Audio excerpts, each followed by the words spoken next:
नमस्कार, द्वीप दर्पण में आप सभी का स्वागत है। आइए एक नजर डालते हैं आज के मुख्यांश पर। विश्व आर्द्र भूमि दिवस पर उपराज्यपाल का संदेश, ईवीएम और वीवीपैट पर जागरूकता कार्यक्रम और 10 फरवरी को पीबीएमसी के सभागार में होगा आगरा बाजार नाटक का मंचन। अब द्वीप दर्पण विस्तार से। केंद्रीय वित्त एवं कॉरपोरेट कार्य मंत्री निर्मला सीतारमण ने कल संसद में अंतरिम केंद्रीय बजट पेश की। इस बजट के तहत देश में रोजगार के अवसर बढ़े हैं और सरकार समावेशी विकास के लिए प्रतिबद्ध है। इस बजट में पर्यटन क्षेत्र में स्थानीय उद्यमियों को अवसर दिया गया है। इस बजट को लेकर द्वीप समूह के अधिकारियों, प्रशासन के वित्त सचिव सी अरविंद तथा मुख्य वेतन तथा लेखा कार्यालय के लेखा निदेशक स्वर्णेंदु दासगुप्ता एवं Andaman association of tour operators के अध्यक्ष एम विनोद ने अपनी अपनी प्रतिक्रियाएं दी है। To the tune of 5,921.67 crore, and apart from that, this does not include the fund allocation projected for the Great Nicobar Island project, which is also scheduled to take off anytime in the coming financial year. And further, India is the fastest growing country in the world with the GDP growth rate of 7%. And Honorable Prime Minister's vision of Viksit Bharat, I am confident that the country will achieve. Along with that, the island territory will also achieve before 2047.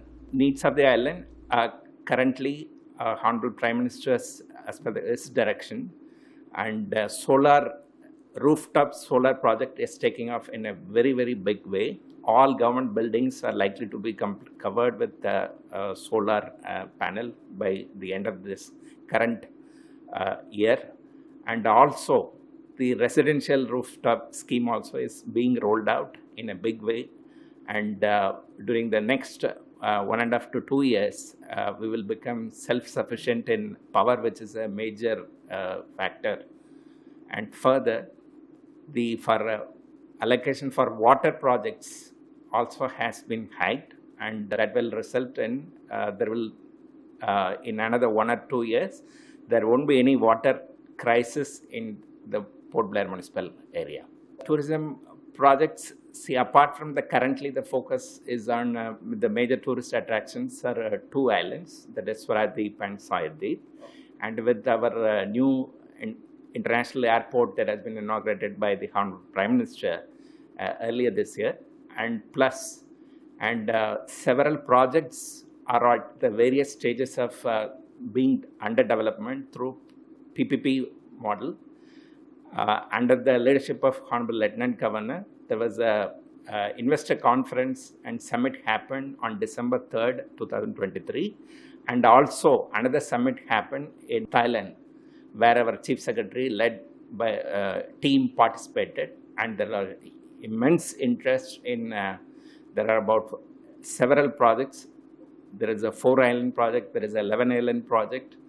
So in a eco-sensitive way and through high-end tourism is being opened up at several islands. So the pressure on Sayadweep and Swaradweep will go away.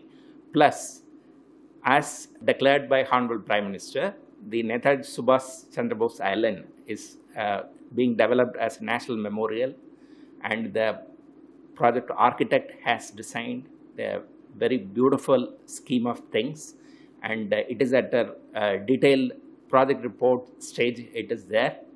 In the next 2 years, that also will be developed. So currently the average night stay for a tourist in Port Blair is 1 to 1.5 nights. Now, when the NSCB Island project and Chatham Island project, and that all comes up in the next 3 years, I'm sure the number of nights the tourists will stay will go up from current 1 or 2 to at least 4 nights.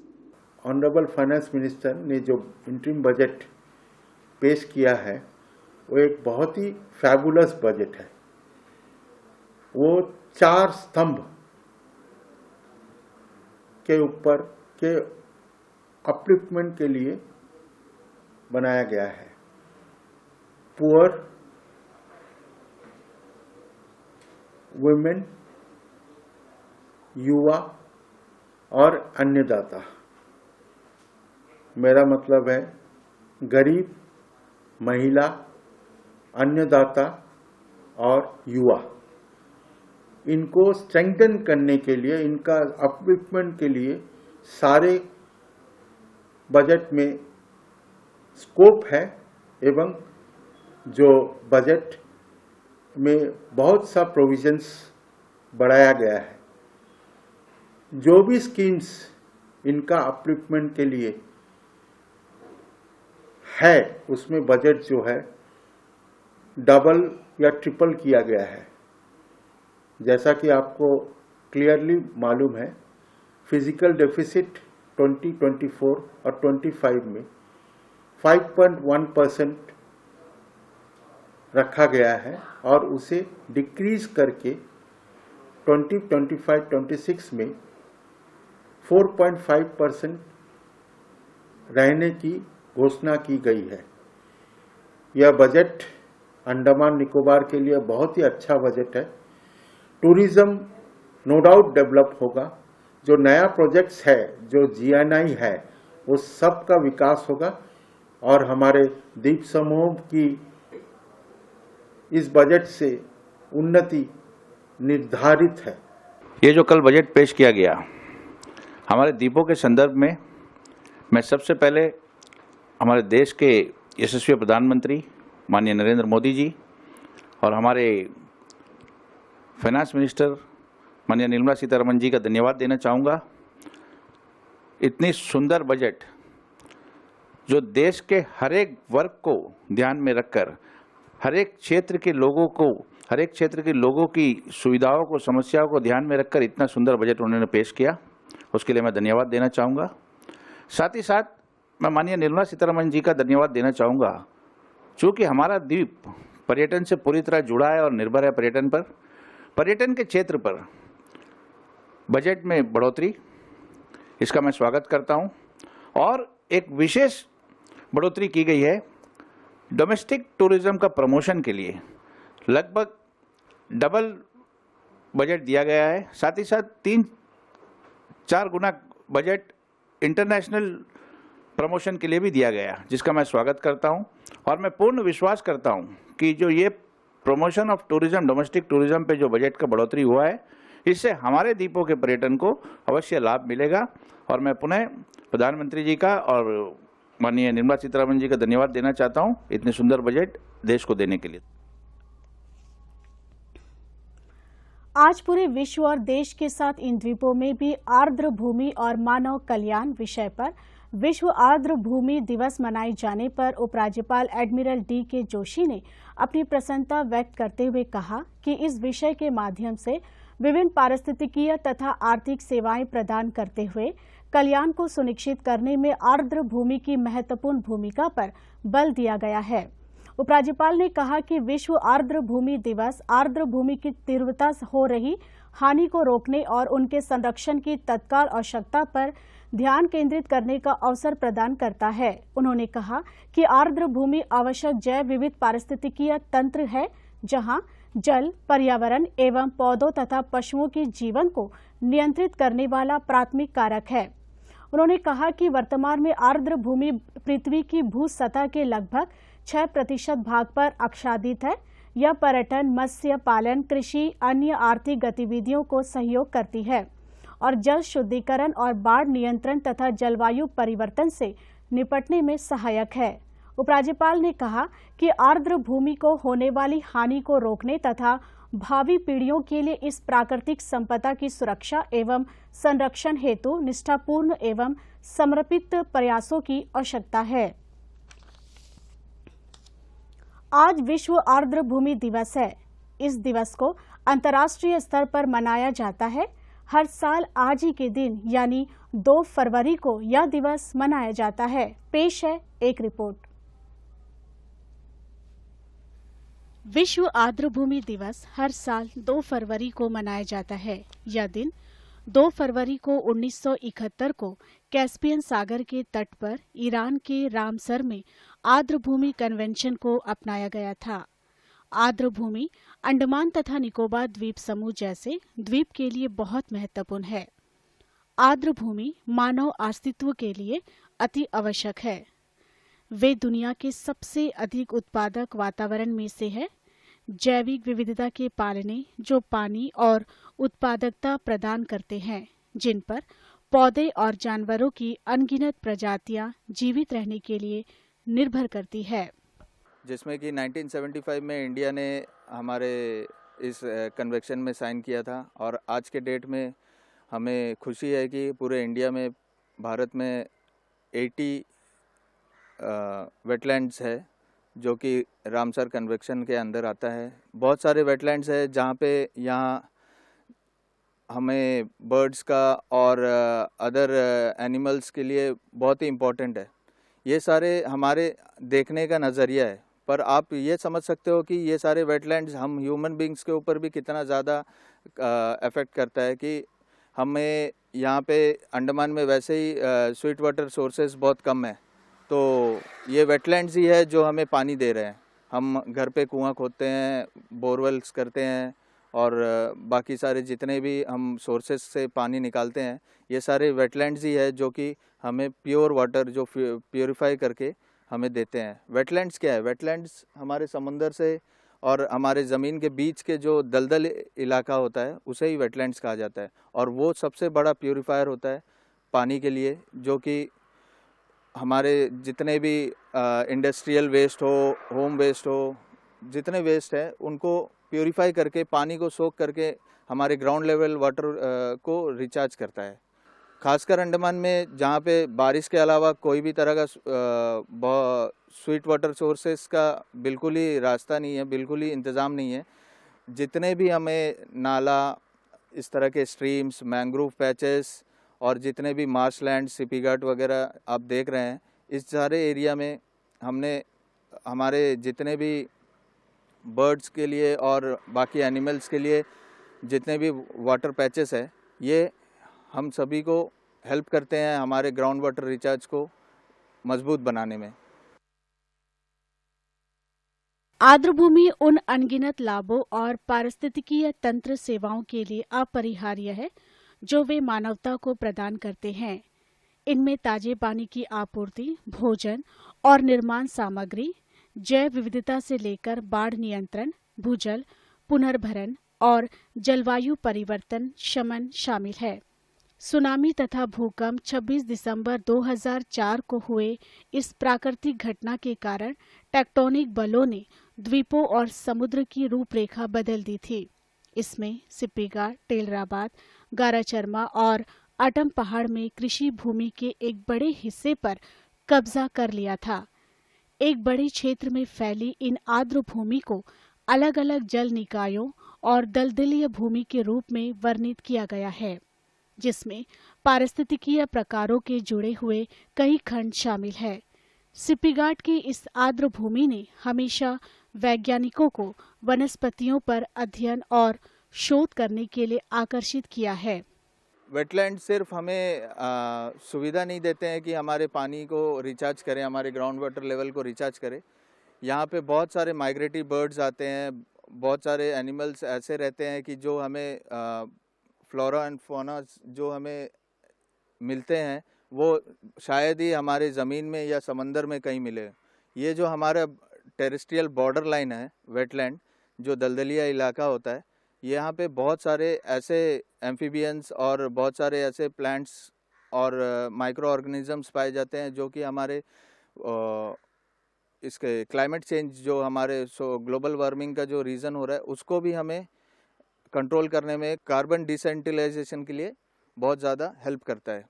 Wetland is what we are defining as most of the time we are having the water. That environment what we are going to define as a wetland. In Andaman, after the tsunami, we come across a very good wetlands are formed because of the subsidence will be taken by, especially south of Port Blair. So in this case, we are as on date, we are having more than 60 wetlands are identified by the Forest Department based on their survey. So out of these 60 wetlands, Port Player wetland, what we are calling as a Chippigard and other nearby areas, very unique in the system. Why? Because this is the area where we can call as a fluctuating from freshwater to the marine environment. Because during the rainy season, the whole wetland will be freshwater influenced. In the case of summer, it goes for the what we are calling as a almost full-fledged saline environment. So this will be giving a very attractive for the birds and making a unique plant species and other things. So this will be the one of the major attraction for the birds, which are migratory birds as well as the local birds will be available, and a huge amount of birds are proliferated in this wetland.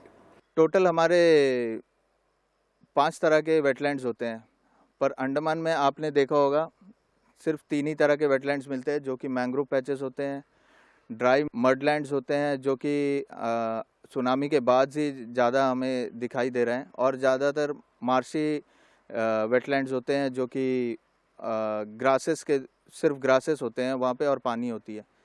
तो इन सभी के लिए हमें conservation in सारे wetlands को करने में बहुत ज़्यादा हमें बढ़ चढ़ के आगे बढ़ना चाहिए, ताकि ये सारे जो पानी के सोर्सेस है, जो कि नेचुरल फिल्ट्रेशन का काम करते हैं, इन्हें हम बचा सके।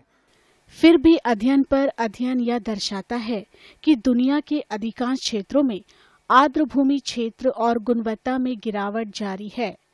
इन आर्द्र भूमि के पारिस्थितिकीय तंत्र का अध्ययन और दस्तावेजीकरण करने की वास्तविक और तत्काल आवश्यकता है, ताकि इसके संरक्षण और प्रबंधन के लिए नीति तैयार की जा सके।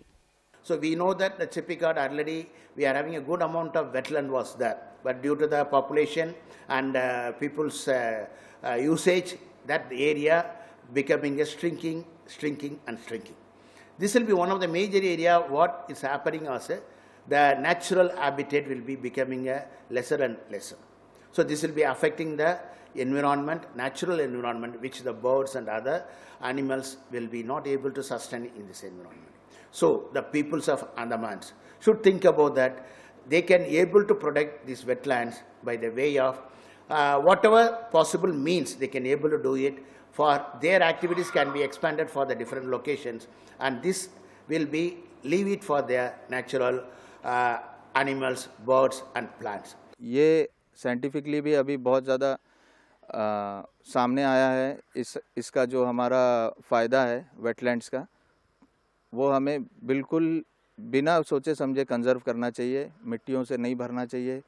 अपने इलाकों में जितने पानी के रिचार्ज सोर्सेस हम बना सके ग्राउंड वाटर रिचार्ज के लिए, उन्हें हम संजोगना चाहिए, उन्हें हम कंजर्व करना चाहिए।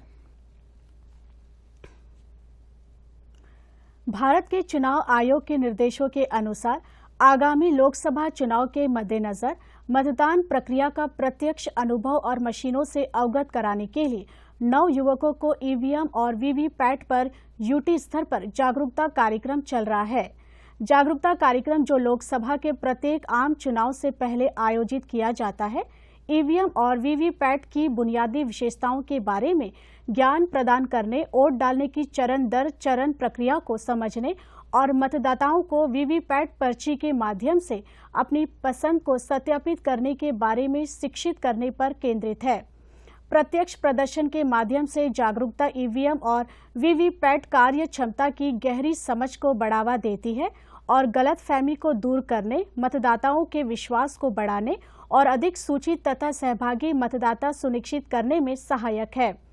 जनता के सामने ईवीएम और वीवीपैट की कार्य क्षमता को प्रत्यक्ष रूप से प्रदर्शित करने के लिए 10 से अधिक ईवीएम प्रदर्शन केंद्र और लगभग 10 मोबाइल प्रदर्शन वैन स्थापित की गई है। प्रभारी मुख्य निर्वाचन अधिकारी दिलकुश मीणा ने इस केंद्र शासित प्रदेश के सभी नागरिकों, विशेष रूप से पहली बार के मतदाताओं से अनुरोध किया है कि वे वोट डालने की प्रक्रिया के बारे में जागरूक होने के लिए ईवीएम केंद्रों के प्रदर्शन के साथ साथ प्रदर्शन वैन का भी दौरा करें। कला एवं संस्कृति विभाग संस्कृति मंत्रालय के संगीत नाटक अकादमी के सहयोग से 10 फरवरी को शाम 5 बजे से भोपाल के नया थिएटर द्वारा पोर्ट ब्लेयर नगरपालिका परिषद के सभागार में नाटक आगरा बाजार का आयोजन किया जाएगा। इस नाटक का निर्देशन नाटककार, कवि और निर्देशक हबीब तनवीर ने किया है। इनका नाम थिएटर के क्षेत्र में सबसे प्रसिद्ध और सम्मानित नामों में गिना जाता है। उन्होंने 1959 में नया थिएटर की स्थापना की। उनके मुख्य प्रोडक्शन में आगरा बाजार, मिनी की गाड़ी, चरण दास चोर, राजस रक्त और कई अन्य शामिल है। उन्हें नाटक के लिए शिखर सम्मान, संगीत नाटक अकादमी पुरस्कार, नंदीकर पुरस्कार, पद्मश्री और पद्म भूषण जैसे कई अन्य पुरस्कार प्राप्त हुए हैं। 10 फरवरी को शाम 5 बजे नगरपालिका परिषद के सभागार में होने वाले इस नाटक में प्रवेश निःशुल्क रहेगा। लोगों से इस नाटक को देखने का अनुरोध किया गया है। द्वीपवासियों के बीच अच्छे पोषण को बढ़ावा देने के उद्देश्य से समाज कल्याण निदेशालय 10 फरवरी को शाम 3 बजे से रात 8 बजे तक राजकीय वरिष्ठ माध्यमिक विद्यालय में एक खाद्य मेला आयोजित करेगा। इस संबंध में समाज कल्याण निदेशालय ने स्टॉल लगाने के लिए स्वयं सहायता समूह, एनजीओ और आंगनवाड़ी कार्यकर्ताओं से आवेदन आमंत्रित किए हैं। यह मेला न केवल एक स्वादिष्ट व्यंजन होगा बल्कि एक सांस्कृतिक उत्सव भी होगा। समुदाय की समृद्ध विरासत को प्रदर्शित करने वाले मनोरम सांस्कृतिक कार्यक्रम भी आयोजित किए जाएंगे। अधिक जानकारी के लिए इच्छुक प्रतिभागी समाज कल्याण निदेशालय के फोन नंबर 0312250539266015 और मोबाइल नंबर 8900987070 पर संपर्क कर सकते हैं। लंबालाइन स्थित पिलार स्वास्थ्य केंद्र 1976 से द्वीप समूह के जरूरतमंद लोगों को अपनी सेवाएं प्रदान कर रहा है। यह स्वास्थ्य केंद्र द्वीप समूह का काफी पुराना निजी स्वास्थ्य केंद्र है। आज इस स्वास्थ्य केंद्र में नए फिजियोथेरेपी इकाई का उद्घाटन हुआ। जनरल काउंसिल सिस्टर एलसी ने इस इकाई का उद्घाटन किया। इस मौके पर स्वास्थ्य केंद्र के मुख्य चिकित्सा अधिकारी डॉक्टर क्रॉसमेरी तथा स्वास्थ्य केंद्र से जुड़े अन्य लोग भी मौजूद रहे। इस दौरान पिलार स्वास्थ्य केंद्र की प्रशासक सिस्टर जसी राफेल ने बताया कि यह इकाई जरूरतमंद मरीजों के उपचार के लिए लाभकारी होगा। Pillar Health Center started in the year 1976 with the purpose of helping the islanders with the qualified health care, and now we have launched into a new unit, that is physiotherapy unit, with the motto and purpose to help the needy people of the island. So the people who are in needy, who have ortho problem or any kind of ailments, they can use and get benefited from this physiotherapy unit. विद्युत विभाग द्वारा रखरखाव कार्य किए जाने के सिलसिले में कल सुबह 8 बजे से दोपहर बाद 2 बजे तक बम्बू फ्लैट से माउंट मणिपुर तथा बम्बू फ्लैट से विम्बलीगंज अस्पताल तक बिजली की आपूर्ति बाधित रहेगी। खेल एवं युवा कार्य निदेशालय द्वारा आज से 4 फरवरी तक सुबह 5:30 बजे से 7 बजे तक कार्वेनस्कोप तट तथा शाम 5:30 बजे से 6 बजे तक मरीना पार्क में निःशुल्क योग शिविर आयोजित किया जा रहा है। इस शिविर में सूर्य नमस्कार तथा चंद्र नमस्कार का प्रतिभागियों को प्रशिक्षण दिया जाएगा। The Department of Sports, Youth and Affairs is conducting a 3-day yoga camp, जिसका एक सत्र जो था आज सवेरे कार्पेंस्कोप में हुआ था सूर्य नमस्कार के रूप में, और उसका दूसरा सेशन अभी कुछ देर में चंद्र नमस्कार के रूप में यहाँ होगा। आज के हमारे योगा के इंस्ट्रक्टर है वेंकटेश्वरी और इनका साथ डेमोन्स्ट्रेशन में देंगे गुणशेखर जी। शरीर और पूरे मन को एकदम को फायदा पहुंचाता है। उसी तरह चंद्र नमस्कार जो है चंद्रमा की शीतल काया, ये हमारे मन मस्तिष्क सभी को एकदम स्वस्थ रखने में मदद करता है। और इस योगा कैंप का सबसे बड़ा उद्देश्य है कि अंडमान निकोबार तथा द्वीपवासियों के लिए ये योगासन करके हमारे शारीरिक व मानसिक संतुलन कैसे बनाते हैं इसको बढ़ावा दें। तो अभ्यास शुरू करने से पूर्व कुछ सूचनाएं करने के लिए धीरे से किसी भी आरामदायक स्थिति में बैठ जाएं। अभ्यास क्रम के शुरू करने से पहले हम प्रार्थना करेंगे। अब आप मेरे बाद प्रार्थना दोहराएंगे। ओम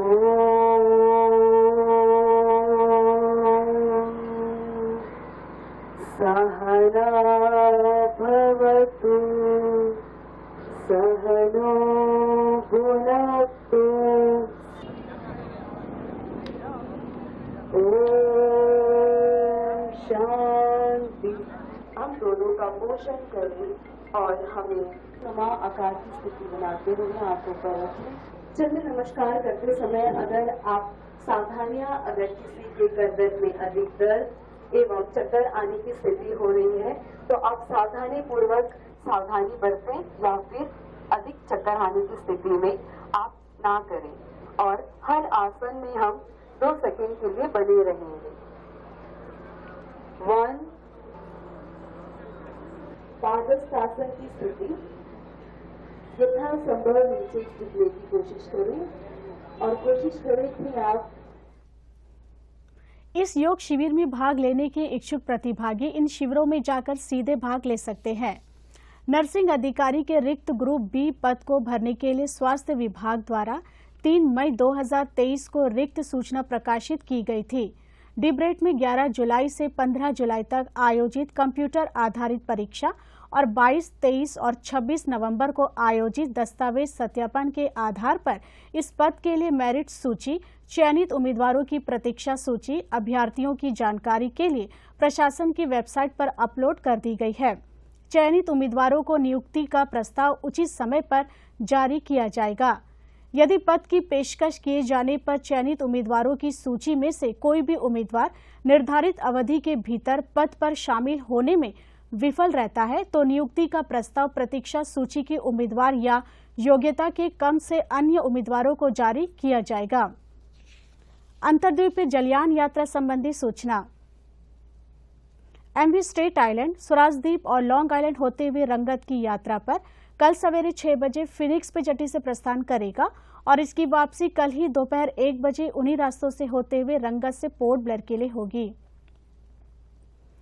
एमवी हडबे स्वराजद्वीप की यात्रा पर कल सवेरे 6:30 बजे फिनिक्स पे जेटी से प्रस्थान करेगा और इसकी वापसी कल ही सवेरे 9 बजे स्वराजद्वीप से पोर्ट ब्लेयर के लिए होगी। एमवी रंगत शहीद द्वीप की यात्रा पर कल सवेरे 6:30 बजे फिनिक्स पे जेटी से प्रस्थान करेगा और इसकी वापसी कल ही सवेरे 8:45 पर शहीद द्वीप से पोर्ट ब्लेयर के लिए होगी। एमवी रानीचंगा स्वराजद्वीप की यात्रा पर कल दोपहर 12 बजे फिनिक्स पे जेटी से प्रस्थान करेगा और इसकी वापसी कल शाम 4 बजे शहीद द्वीप से पोर्ट ब्लेयर के लिए होगी। एमवी कमोटा शहीद द्वीप की यात्रा पर कल दोपहर 1 बजे फिनिक्स पे जेटी से प्रस्थान करेगा और इसकी वापसी कल ही शाम 4:30 बजे स्वराजद्वीप से पोर्ट ब्लेयर के लिए होगी। एमवी हडबे स्वराजद्वीप की यात्रा पर कल शाम 5 बजे फिनिक्स पे जेटी से प्रस्थान करेगा और इसकी वापसी अगले दिन सवेरे 5:30 बजे शहीद द्वीप होते हुए स्वराजद्वीप से पोर्ट ब्लेयर के लिए होगी। सभी जलयानों के यात्रा कार्यक्रम मौसम की स्थिति पर निर्भर होंगे। अंत में मुख्यांश एक बार फिर। विश्व आर्द्र भूमि दिवस पर उपराज्यपाल का संदेश, ईवीएम और वीवीपैट पर जागरूकता कार्यक्रम और 10 फरवरी को पीबीएमसी के सभागार में होगा आगरा बाजार नाटक का मंचन। इसी के साथ ही आज का यह द्वीप दर्पण कार्यक्रम यहीं पर समाप्त होता है। नमस्कार।